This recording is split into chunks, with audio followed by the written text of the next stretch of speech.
Hey there. Sorry, it's been a hot minute, and sorry I'm a little shaky today. Oh my goodness, I'm very shaky. Hey, so I don't want to bury the lead, but I do want to talk about a few things real quick. First of all, yes, I am very salty about the Tucson Gem and Mineral Show, and that is because I don't get to go. Ah! I'm admittedly quite grumpy about it. Actually, that was one of the big goals I had for this year, was being able to go out there, live stream for everybody, and just kind of sort of really get some good content generated out of it, and it's just not happened. If you're not familiar with it, the Tucson Gem and Mineral Show is essentially the largest gem and mineral kind of event in the world, really, at the end of the day. And it's not even really a show, it's a series of shows. I don't remember the exact total, but we'll just say 40. Like, there's 40 congruent shows going on all across Tucson, Arizona, for about 3 weeks, something like that. And they kind of culminate in a large show hosted by the Tucson Gem and Mineral Society at the end of that time frame. In case you are unfamiliar, I run a store for another gentleman, an older gentleman, and I do sell out of here too, and have my own little burgeoning business, but I am getting things together and ready for him to go out to Tucson. So that makes me even saltier, as I'm, again, packing up somebody else to go to Tucson and I don't get to go. It's sad, it makes me grumpy, but that's okay. And before I get into the particulars and the details, I'm finalizing the selection of stuff that's going to go. Now, this isn't all of it, of course. Throughout the year, we basically stash away as many unusual and interesting and very high-value things that we can to take to Tucson, because this is, again, the collector's kind of paradise for gems and minerals. But these are the things we're going to take out of the store.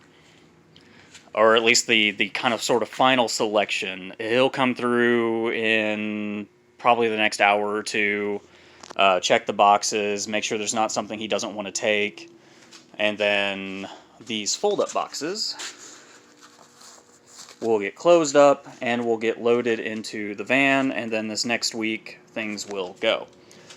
I will explain kind of sort of this process to you today. What we do before going into shows, and then I'll go into kind of sort of some of my own particulars as well. So what are some of the things that people are really looking for at, say, like Tucson? What are some of the things that we're going to take? Let me turn on my flash. Yeah. There's a wide range of collectors. There are people that are showing up just for, say, Arizona specimens.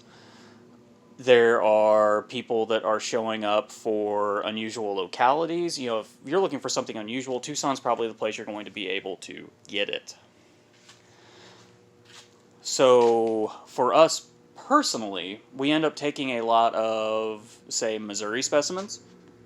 Because, again, there's not a ton of Missouri vendors out there. There's not a ton of people with, say, tri-state or viburnum trend lead specimens, stuff like that. We take unusual localities. This is an expensive little guy right here. But this quartz piece is from King County, Washington. That's an unusual locality. These are from the old Jeffries Quarry in Canada. These are gradular garnets, and they are stunning and beautiful.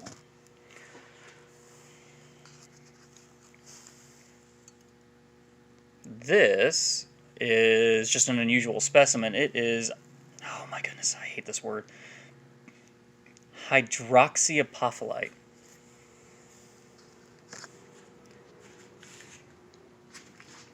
So there are some requirements depending on the show that you're doing. There are some wholesale-only shows. There are, we do a mining memorabilia show, and we do the TGMS show, the big show at the end, is what the shop sets up at.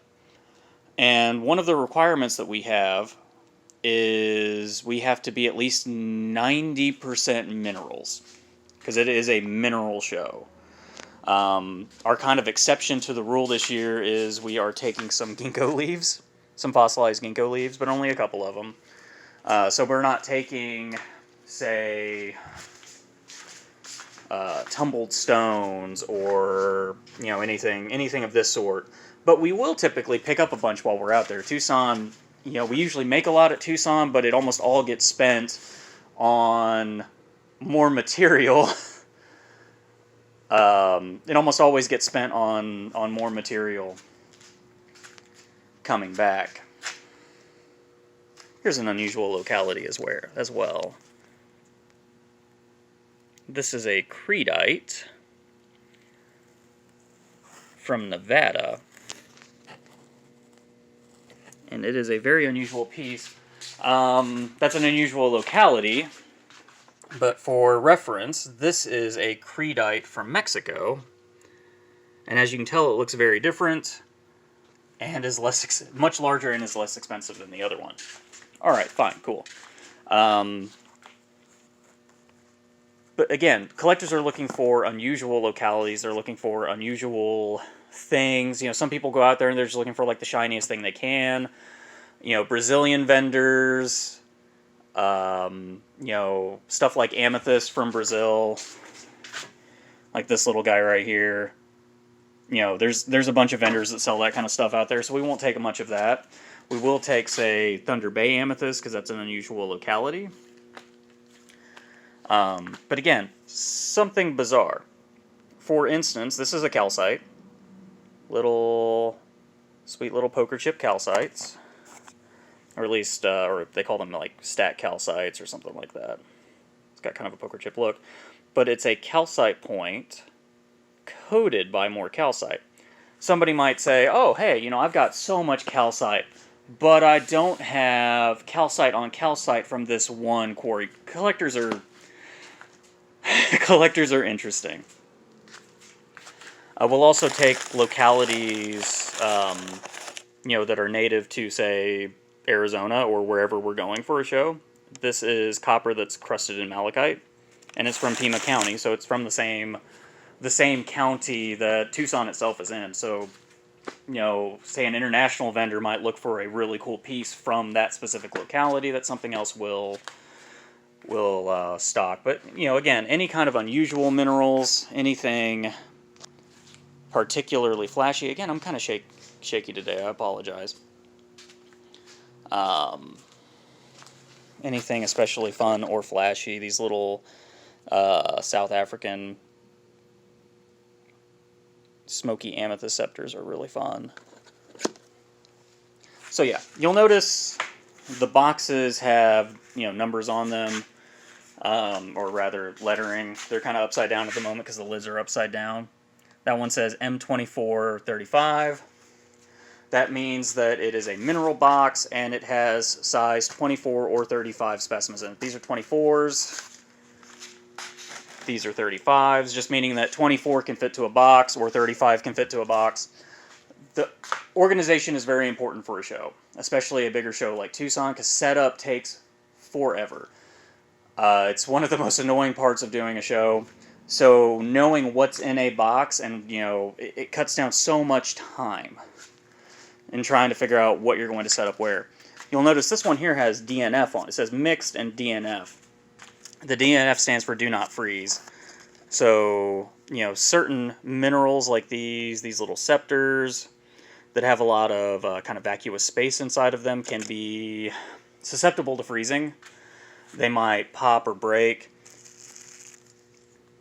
Or really translucent fluorites, for instance, can be susceptible to freezing, where they'll become cloudy, basically. And here's an example of one that froze.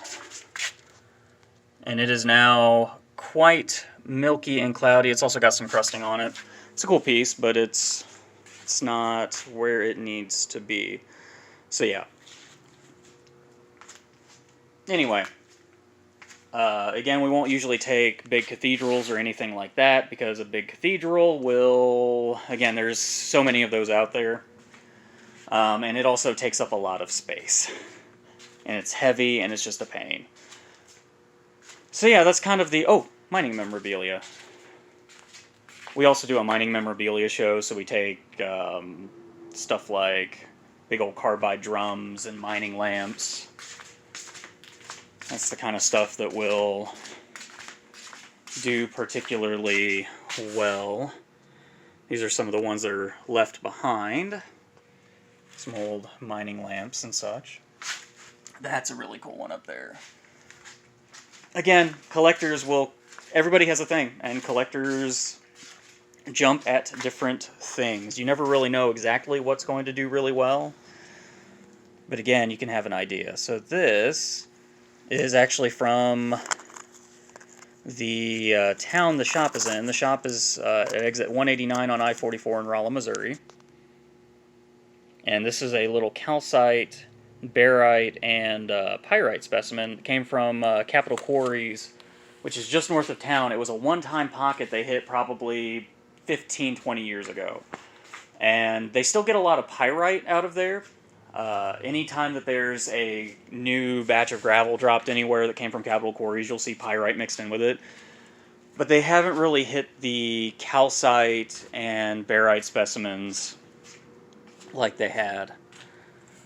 So yeah, unusual. Classic localities like the South Central Illinois Fluorite District, the Fluorspar District, those kinds of specimens do pretty well. This is barite, calcite, and fluorite from, let's see, what is this? This is Minerva? Oh, sorry, barite. There's no calcite on this one. Oh, no, that's Oxford number 7. Okay. There were a decent amount of mines for that locality.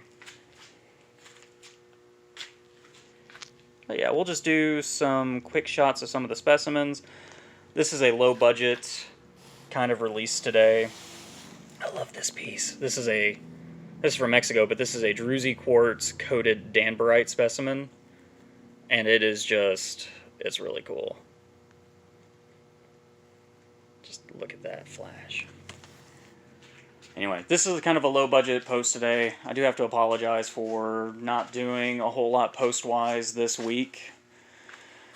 You know, again, I don't get to go to Tucson this year. It was the big goal for 2022 was to be able to go to the 2023 show. And sadly, you know, with my visibility tanking, after I got overwhelmed back in October. I needed a good week. And visibility for all my social media just disappeared. Just absolutely throttled and vanished. There's still some that's happening, and I'm very thankful for that. But with that visibility tanking, sales have dropped over 90% since October. And now it's just basically survival mode. So sadly, I don't get to go this year. Maybe next year, we'll see. I also had a kind of a big life event this last week, and I'm kind of in that weird paralyzed waiting period for things to shake out and resolve. We'll see what happens. Things will be fine. I am overwhelmed at the moment. I have been extremely frustrated with how things have gone the last couple of months, and so I do apologize, but I've been trying to make much more polished content. If you haven't seen my birthstone video or my top 5 video, I was pretty happy with how those have come out. My more recent format with shorts. If you haven't seen many of those, check out my channel. Go look at some of those more recent videos, please. There are over 70,000 subs now, and the fact that I can't even get 1% of those to click on a long-form video is just killing me. It is and I know some of you are going to be like, it'll shake out when it shakes out, and it'll be... Again, I appreciate that, but you're not on this side of this. It's hard. So, if you listened this long, please check out, check out my website, please.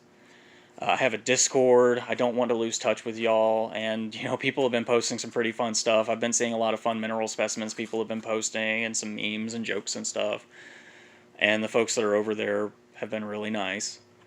If you, if you want to support the channel, there are lots of ways you can do it. I do have a Patreon as well. All relevant links will be in the description. But the best way that you can is to, like or dislike the video. Leave a comment and subscribe. Those are the ways that you can really help this business. And thank you all for your patience with me, for the kind words, for the support, moral and otherwise. And thank you for sticking with me, even though I have been up and down, up and down, up and down the last 8 months or so. Hopefully the content going forward will be entertaining, much more polished, and something that you'll enjoy. And yeah, I know I haven't been doing a lot of geode cracking videos lately because people just aren't buying them. I can't really crack them if they're not being sold at the moment. So I'm sorry about that. But, like I said, sales have tanked over 90%. I can't. Maybe I'll post some old, I do have some old videos and stuff that I haven't posted, or maybe I'll do some reposts of some popular videos and stuff, or maybe some breakdowns of them. I don't really know. All I know is that this turned into a 17 minute video. I hope you enjoyed. Thanks for watching. Have a great day, and hopefully I'll have another long video up. Or hopefully I'll have the January birthstone video up. I'm hoping Sunday.